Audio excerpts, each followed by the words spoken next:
You were born with something extraordinary, a unique genius. It's that unmistakable place where your strengths and your passion collide, where impact meets fulfillment. This isn't just a podcast. It's a movement for entrepreneurs who refuse to settle, who believe life is meant to be rich in purpose, alive with meaning, and overflowing with possibility. Here, we pull back the curtain on bold journeys, stories of courage, clarity, unapologetic authenticity. These are the visionaries who are building wealth, creating freedom, and changing the world by fully owning the gifts they were born to share. Because the meaning of life is to find your gifts and the purpose to use them fully. Welcome to the Unique Genius Podcast. I'm your host, Angela Chanowsky. Let's dive in.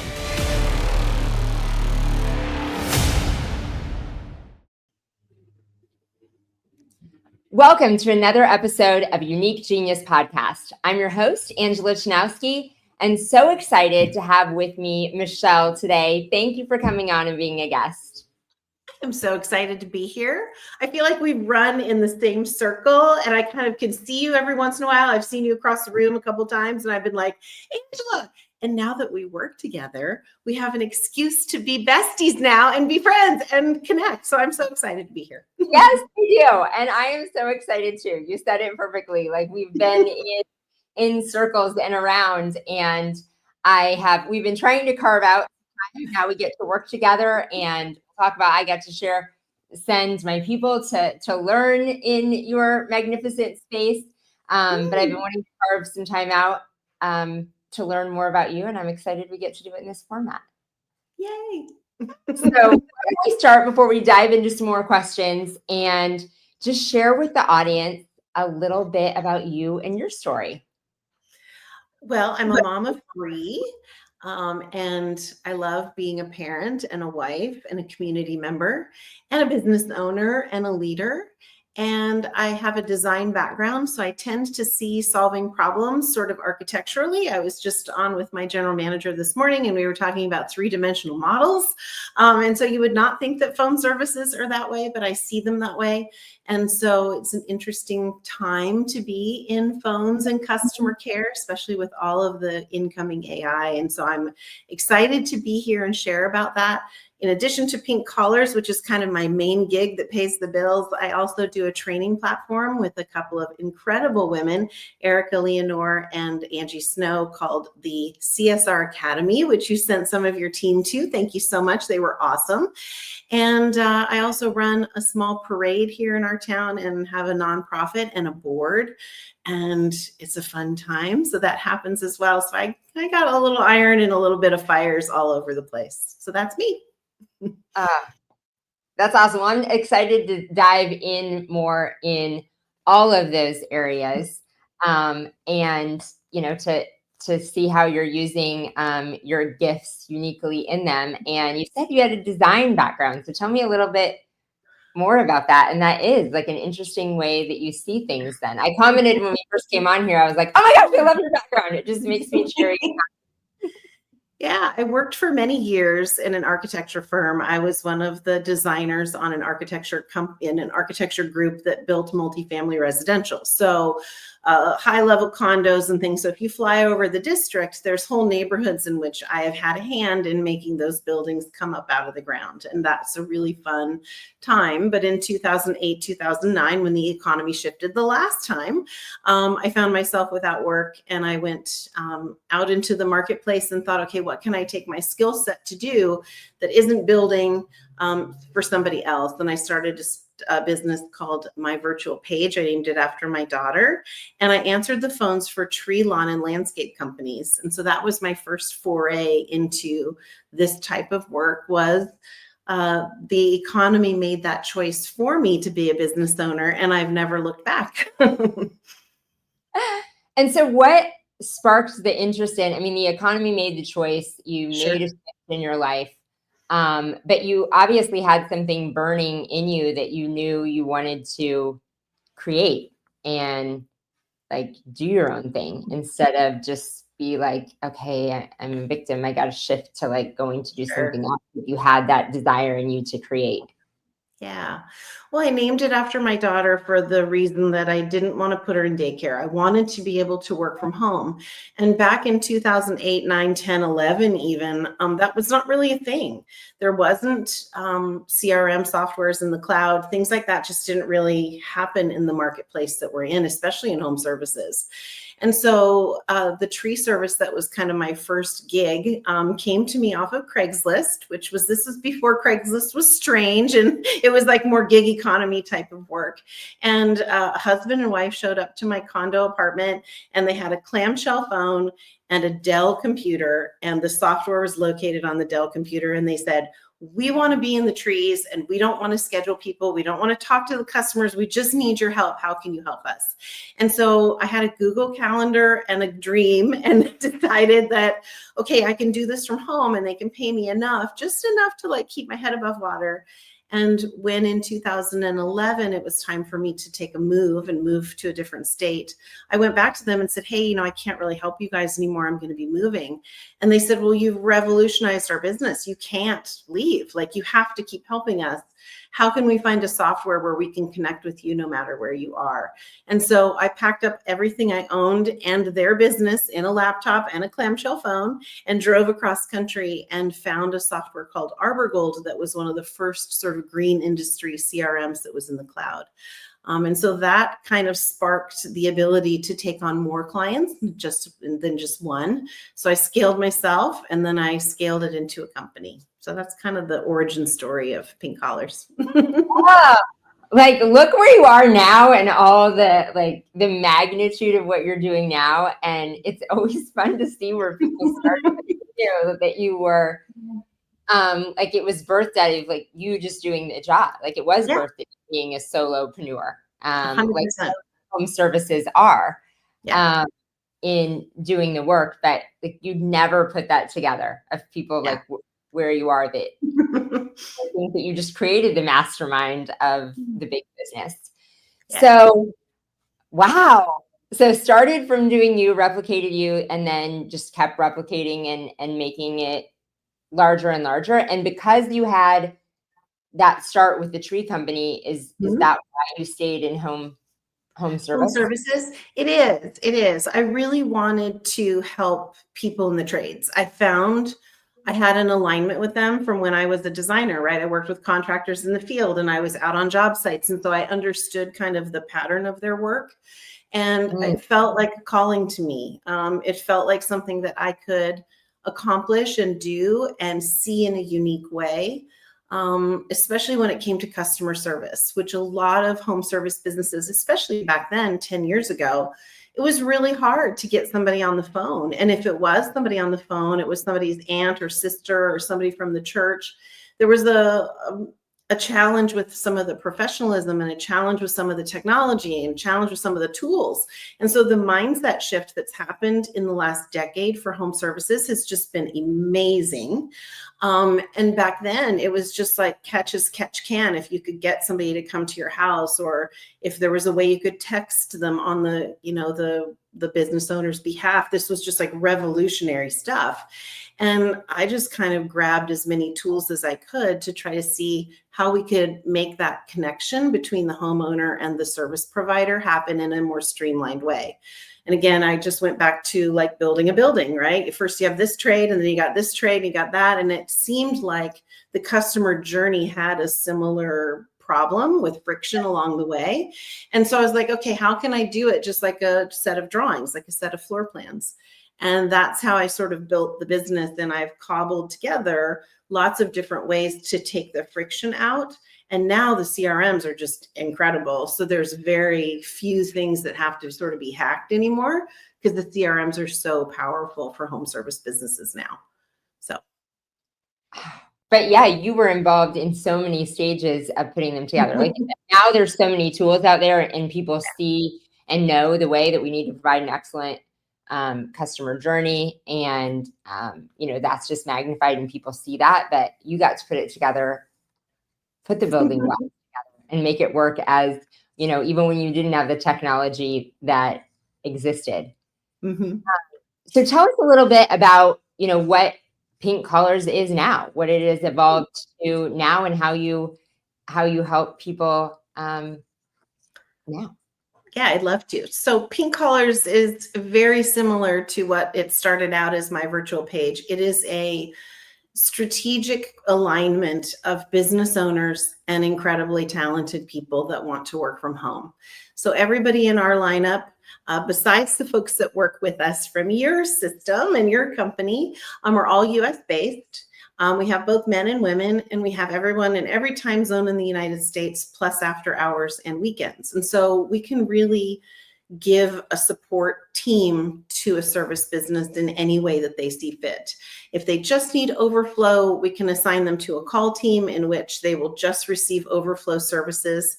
We work natively in every CRM, so that's really a standalone sort of, or a stand apart process that we do, instead of just sending an email or a text message or some other type of communication. Our team works natively in the CRM. So we are booking calls, putting those calls onto the specific technicians, and actually helping a business transact business at the phone call level. So there's no friction there.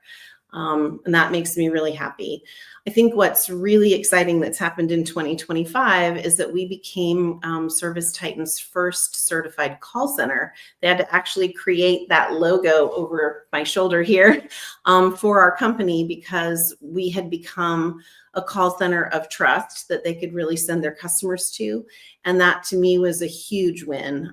We sat down and we looked at all of our lineup of team, and we offered the certification program to everybody in the company, whether they worked on ServiceTitan or not. We were like, everybody needs to up level, and everybody went through the program, and we had a huge impact on our culture, and everybody got excited about being, the first people to get that award. Others have gotten it now after us, but we were really excited to know that we were number one. So that was fun. That is exciting. Once again, on the cutting edge. And so home service businesses can sign up for overflow. So if they want overflow, and like you said, it's so important what you do, that you're using the tools, that you're in the CRM. So it's not somebody, you guys just provide such over the top client experience for your clients, that it's not just like, oh, we're here to take a message, we're a call center. It's a great representation of the business. They're making a great connection with the prospect. And then, like you said, no friction of like things are already going into their CRM. What about, what more than that? If they want overflow, but people use you for dedicated customers. CSRs as well. Yeah. So if you need more services, right, you need email support, or you want that one individual on your team because you maybe have somebody that you want to deploy into another part of the operations of your business. Maybe you want to up level somebody in your business, but you need that help on the phones to support them. We can come in fractionally as well. And then this year, we also rolled out direct to hire. What we did was we realized that a lot of our people would come in and they would absolutely make a huge connection with our CSRs. And then it got like strange. It got weird. It's like, okay, hey, Michelle, can I like hire this person? Can I do this? Right? Because agencies are strange. An agency model can sometimes have a little bit of friction in it by the very nature of how the work is done. And so I wanted to have an open conversation about that. So on all of our discovery calls, we make sure to mention, hey, if you want to direct hire our team member, just let us know. There's a buyout clause. We can work with you. We want to make it good for everybody.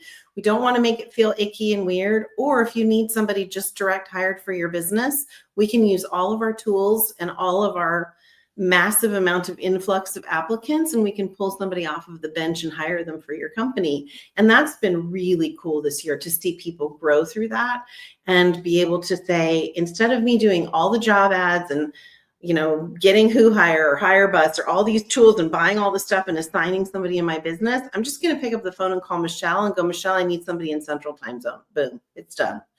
So that's been a new product for us too, to just, again, take the friction out of the relationship and have Pink Collars be a resource no matter where you are on your business journey.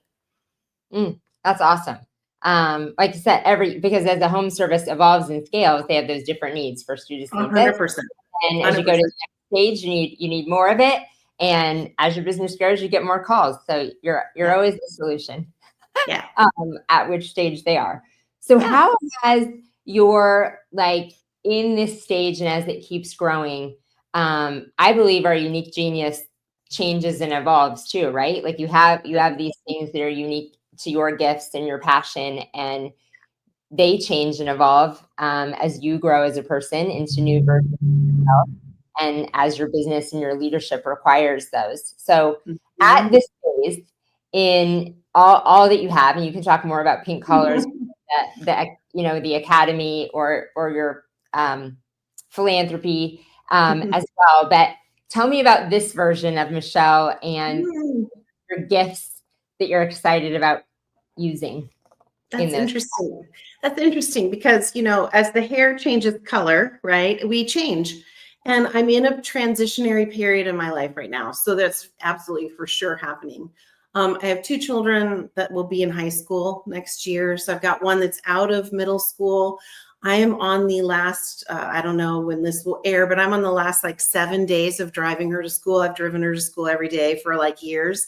And so every day we get in the car and we're like, okay, this is day number 8. What's day number 8's playlist? And we like try to jam out, like try to make it fun. But on the inside, I'm like crumbling because I know next year she's just going to walk to the end of the driveway, get on the bus and disappear. Like that's just going to be it. And it's going to be over. Like this time of ours every day, 30 minutes in and 30 minutes out, it's going to be over. And so that part of me is changing. I've got one that will be going to college right after that. So that part of me is changing. I have really adopted EOS in the last 3 years. And so we work on traction, backing out of the, sort of general manager seat or the operational role in my business is changing. I did a video about this the other day about graduating from that in my own business.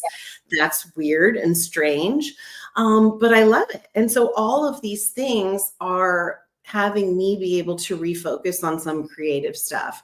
I have really dived deep into my garden this year, which is like so weird because it sat for years with nothing but weeds, right? And so like this year, it's like, there's lettuce in the garden for our hamburgers. Hold please while I go and get, right? It's so weird, like it's working. I'm really leaning into my board with my nonprofit and talking about other community events and how I can support, this sort of part of my life. And so I think that the doing part is really starting to end. And there's a directing part that's starting to begin, right? And so I'm in this kind of like, do I do it or do I direct it? And I am always having that conversation with myself, whether it's kids or garden or business. I'm always saying, okay, am I doing? Because sometimes when I do, I overfunction and it's not a good thing for anybody. I do too much.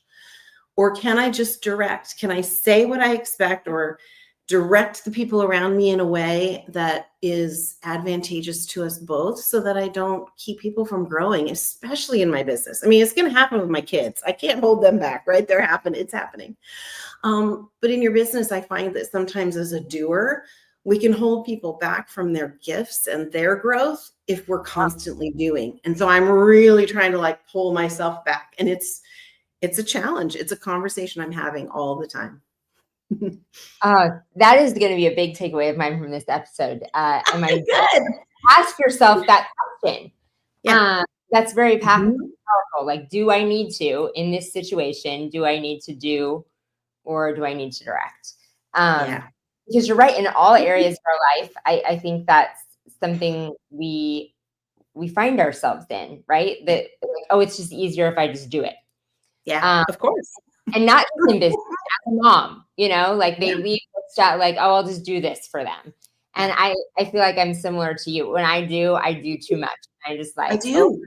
And go overboard. I do.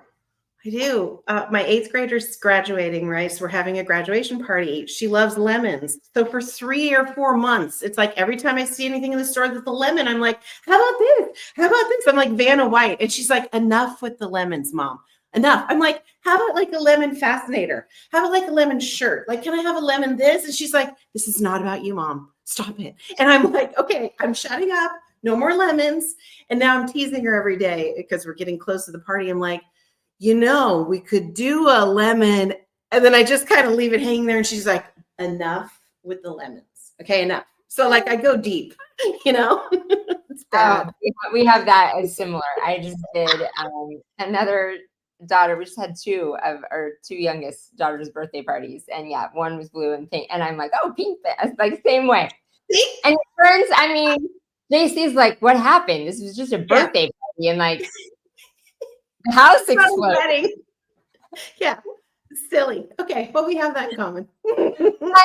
I don't know. It made me feel better for a moment of going Yeah. overboard. And there's some things that are good, but when you said it, it made me feel those moments of sometimes I get into doing, and then as you said it, like, do I just need to direct and set expectations? Because sometimes when I do it, I get resentful.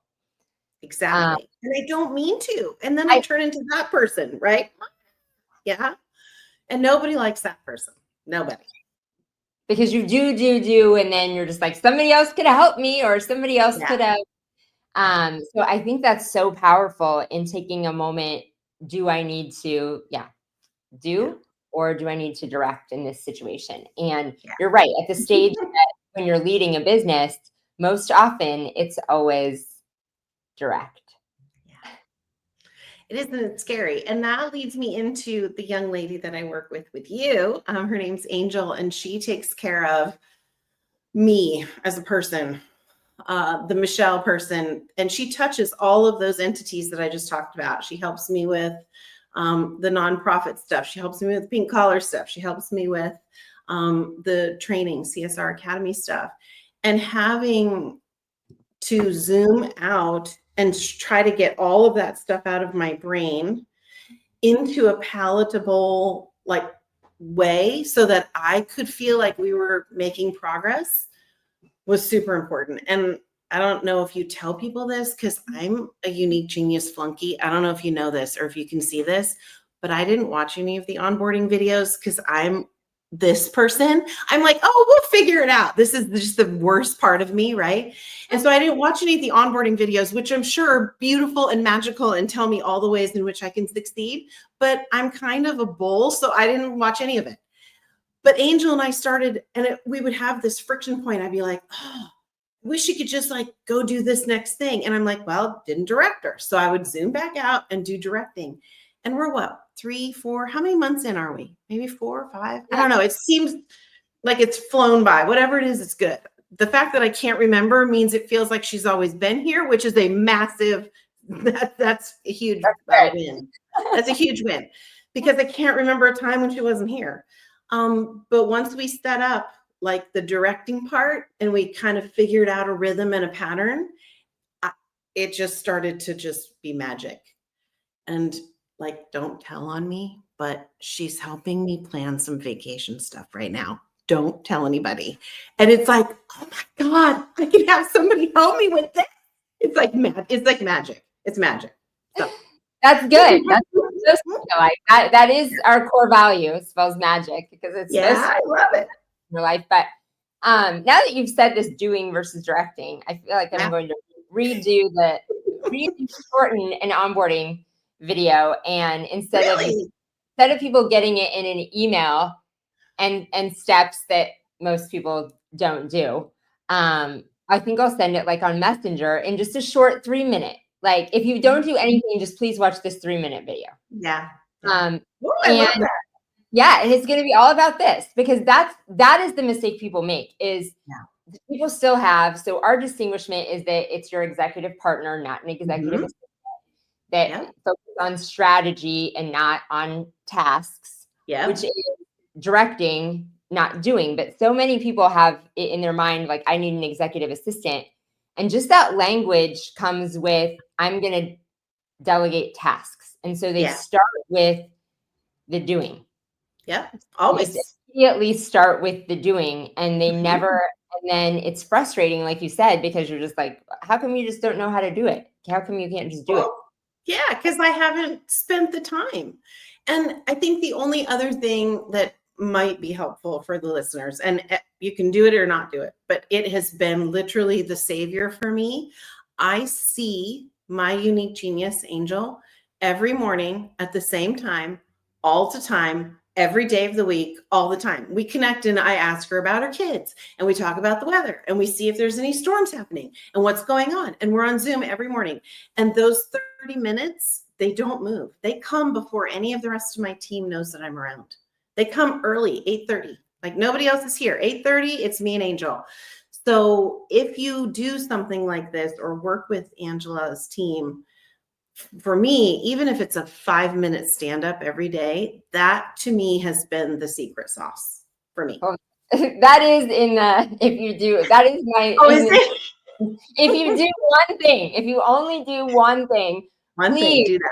First month, because I feel like then it takes that for people to like understand it's powerful. And yeah, like even if it's only 15 minutes, I recommend 30. Mine's at 8:15 because Yeah. it's like supposed to be at 8, but I always need those extra 15 minutes to like, I don't know, do one. I love it. I end up with my executive partners at 8:15 before anybody else gets me, because just you got to get on the same page. I mean, you call it the same page meeting, and just to see like what the mood is, see how their mood is, see how my mood is, see all the different things that I might have dumped in my brain dump, explain those. So yeah, that is powerful. I think those are the two most powerful things of that, and then the do versus direct. But I think if I people might get it a little bit better, because you just got to like, how are we going to direct this instead of just hand off tasks? Yeah.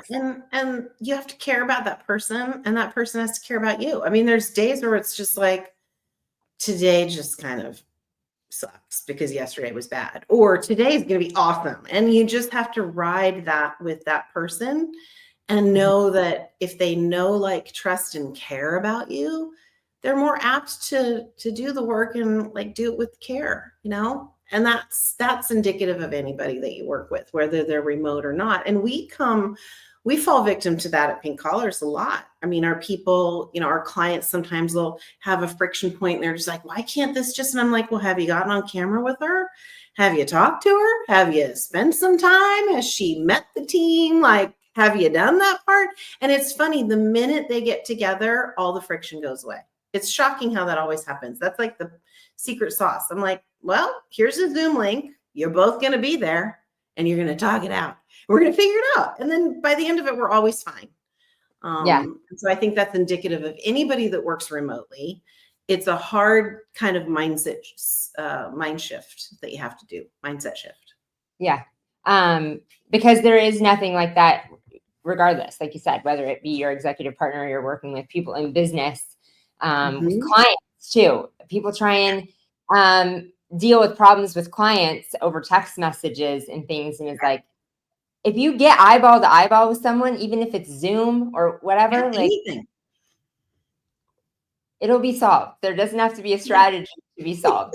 Just, there's so much power in human connection that can solve it itself when you get technology out of the way. So speaking of that, both in Pink Collars and your academy, talk about like changes that the world is rapidly changing.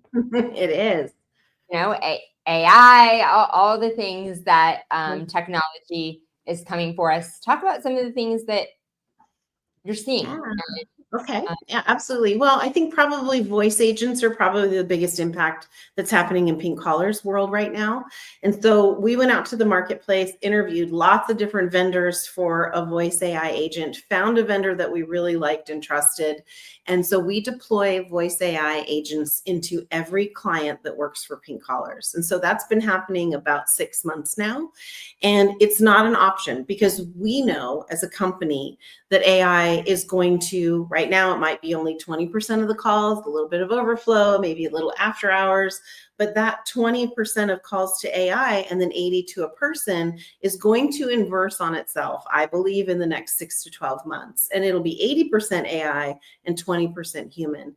And that means that you can save the human for all of the important stuff like escalation calls, dispatch situations where things need to change on the fly, technicians standing there, right? And something's going on in the field.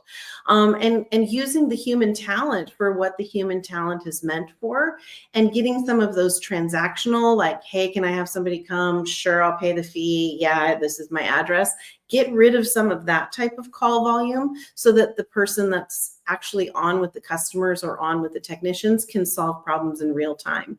And so I have this little carabiner next to me, and I talk about it when I'm on with people, and I say, hey, AI is kind of like a mountain, right? None of us really know. It's a little cloudy up there. We're not quite sure what the top looks like. But if we work together and you trust us, trust Pink Collars to get you through this transitionary period, we hope then that you look at us as your AI provider. And so we're matching it with our people. We're having it be overflow and nights and weekends only. And then what we're going to say after 45 days of engagement with a team or with a client, we go back and we listen to some of the AI calls. We talk about it. We say, hey, what do you think? It's been listening to all your people plus all Pink Collars people. It's getting pretty good. What if we start inching it into your shift a little bit more so that I can start to dilute the human component of your account with us and walk you up that mountain together? And I've had really good results with that strategy. A lot of people are like, okay, I get it because I'm in control now. It's not just like you're going to flip the switch on me and disappear. We're going to talk it through together and make sure the AI on your specific account works really well for your specific company and area of the world that you serve. And I think that for me is going to be the strategy for Pink Collars, is how can we just, hook up together and figure out what's at the top of the mountain? Because I think that there's a lot of unknowns. There are. And I love the way you're doing that and being so proactive instead of, you could have flipped it the other way and just been like, oh, you have to have people and human connection. But instead, like incorporating it, introducing it to them. And so that you are that solution and it's the combined solution. Because you're right, the human capital can do so much more. It just elevates and that's what I think, like it elevates the expectation and elevates like our, the people that are answering the phone then have to level up what they do to take what they do to the next level, because they're not doing those just things that AI could do. Yeah, and it just up levels everybody. And so for me, I think it's actually a great opportunity. I hear both sides of the coin, right? I hear some companies that are saying, just go all to AI, people suck, it's terrible, just do it, nobody can answer the phone right, just go there. And then I have people that are staunchly on the other side. I will never have AI in my business. It's terrible, it doesn't work, blah, blah, blah.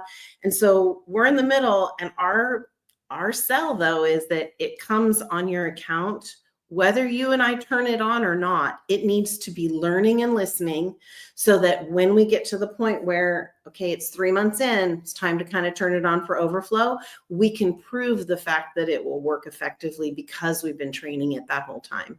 And that's where AI, I think, is failing in some respects, is that there's not enough of that training and onboarding for the business owner so they know what to do to fix the calls that might go wrong or fix the things that might be an issue. And having us kind of be at the forefront of that is much more beneficial. Gives you somebody to pick up the phone and talk to and say, okay, this call last week on Thursday kind of was bad, and we're already doing our own QA, but we score them all. And so we're already watching things that might not look correct in the data, but people need that help to understand how to fix it so that they can use the tool successfully. And we just hope that, again, when we all get up to the mountain, that people think of us as the people that got you there. So, yeah. And what a powerful team you have beside yourself to think of that. To get to the top of the mountain together. That's awesome. Yeah. So tell me a little bit more about, I know we sent our people to CSR Academy. Absolutely loved it. It's great. Yeah, love-hate relationship. I think we all do with social media. Like, why does social media not show me all the stuff that I want to, that people that I love are doing? all the time, sooner. It's hard. No, The it's day hard. before that it starts.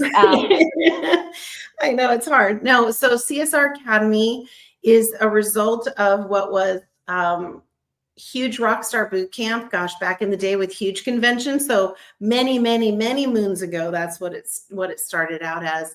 It changed over the years, and now it is the CSR Academy. And so the concept is very similar. It's a 2-day boot camp with 3 to 4 to 5 teachers. We're just growing our teacher base as well, but it's 3 of us right now. Like I said, Angie Snow and Erica Leonore and myself. And we take sort of the component parts of what a customer service rep or a call center manager or a dispatcher would use in their business or in their seat every day. So they need soft skills like sales training and coaching in that regard, how to really make sure that you're running the call and the call isn't running you.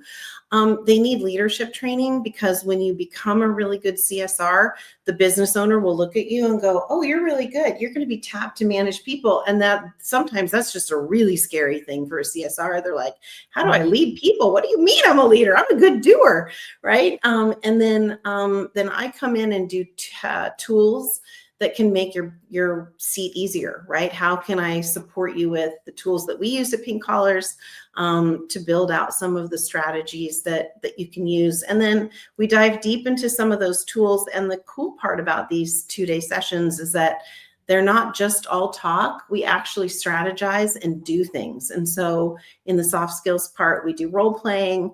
When we're in person, we do games and we do things out in the hotel lobby, and we walk around and we do stuff. And then in my sessions, when we do tools and systems, we actually build systems for you right there. So we have accounted for time, like 1 or 2 hours, where it's not just, okay, I went to this training and now I've got all this stuff to do. I went to this training, I did all this stuff, and when I get back to my office, I can actually use it. So that's what CSR Academy is. And it's really been fun to watch people grow in their role and hear things like, oh, I got that promotion, or, oh, I was able to like get my close rate up so much more because now I know how to talk to the customers and run the call. And so it's been really fun to do that. And it's a really great group. I'm super pleased to be a part of it and have been for many years. So that's CSR Academy. We do a monthly call also that's free to anybody, and that's on Zoom. We put that on our social media. I'm teaching one next week, next Thursday. And it is, are you taking your vitamins or your medicine in your business? And so it's all about like, are you doing the healthy things as a CSR or a dispatcher? Or do you wait until things get bad and then all of a sudden you got to take the medicine? And how can we keep that from happening in customer service? So that's what I'm going to talk about next week. Oh, I love it. Well, our people really loved it. I sent JC's his CSR in his lighting and washing business. Awesome. I didn't ask him. I just yeah, she's going. Wait, my CSR is my CSR off for 2 days? Yes, she went. Yes, she is. And learn, and then some of our leaders too. So, yeah, what an incredible thing you're doing in that for the industry of like, you all have developed all these skills in your businesses and things and finds, and you're sharing it, to help other people level up too. And we're just not finding much out there in the marketplace for CSRs, dispatchers, call center managers. There's just not a lot of training opportunities for these folks. They come in and they're expected to do the biggest revenue generating job in the company. And they're given as little support, as little tools, as little community as it's possible most of the time. And so we really want to offer something out there to them so they feel like they can connect with each other, get some tools and some leadership training, and just continuing education, which is all that you want for all of your team members, is just to be engaged. Just be engaged and be like continuing to learn something, be excited about going to this webinar or going to this thing. And so if we can offer that for people, that's really what we want to do. But those in-person events are super unique and fun. We do have one coming up in the fall. We're going to be going to Lehi, Utah. So we're going to be going West Coast again, and we'll announce those dates here pretty soon. So awesome. Well, we'll promote those as well, because it's very powerful. So if you're listening, audience, and you have a CSR, in-person events are so powerful. We talk about that all the time. And I think as business owners, a lot of business owners are bought into that. Like, yes, Yeah. I know the power of events. I know the power of masterminds. You go and Oh all yeah. the you make. But it's so important for every role in your business. You don't want them to be isolated. You want them to be able to level up their mindset. And like you said, have a community. All the things you know that are important for you as a business owner, you want that for every member of your team. 100%. So we talked a little bit about what's next with Michelle, as your kids are aging and going into new phases. And I think I thought this earlier and I didn't say it. I'm seeing that you have a lot of strengths as an integrator, that when you're saying like you're leaving the seat and graduating of the processes and putting the pieces together, that design element, like you're good at processes and putting those processes together. So not only the visionary, but it looks like you've had a lot of strengths in that as well. Yeah, I'm one of those strange people that can kind of be thrown in both. It's funny because my daughter's in the 11th grade, so she's looking at colleges, right? And she's thinking about what she wants to do. And I find that I would best describe myself as a generalist. I'm just sort of generally kind of good at a lot of stuff. You can kind of throw me in the kitchen or throw me over here, throw me in ops or throw me in finance. I can kind of figure it out. And so she's finding that she feels that way as well. And there's a lot of pressure, I think, on kids to kind of like find a track, like find your passion or find your thing. And sometimes us generalists, I told her, I said, the world is run by C students, so don't worry about it.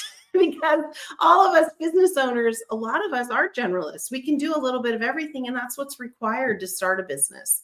And so don't classify yourself so much.